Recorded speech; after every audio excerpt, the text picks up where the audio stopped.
If you are wondering if we have a bloatware pre-installed on Samsung Galaxy Z Flip 8, then the answer is partially yes.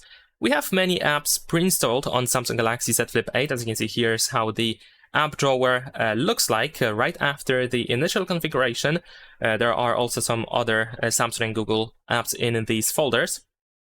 And many of these apps that you see over here are made by Samsung or Google.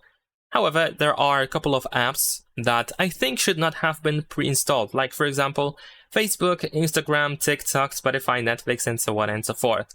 And yes, I understand that these apps are very popular. They are probably like basic apps that many people get immediately on their smartphones, but the fact that they are pre-installed, I think it's kind of wrong, and I think they should not have been here. Of course, we always have the option to install them by using the Play Store, and like I said, I understand that it might be actually convenient for many people to have them already installed, but for me personally, I just think I think it's safe to say this can be considered as bloatware. Maybe not as much as it is the case of other smartphones, but here I think you can say that we have a little bit of bloatware pre-installed on this phone.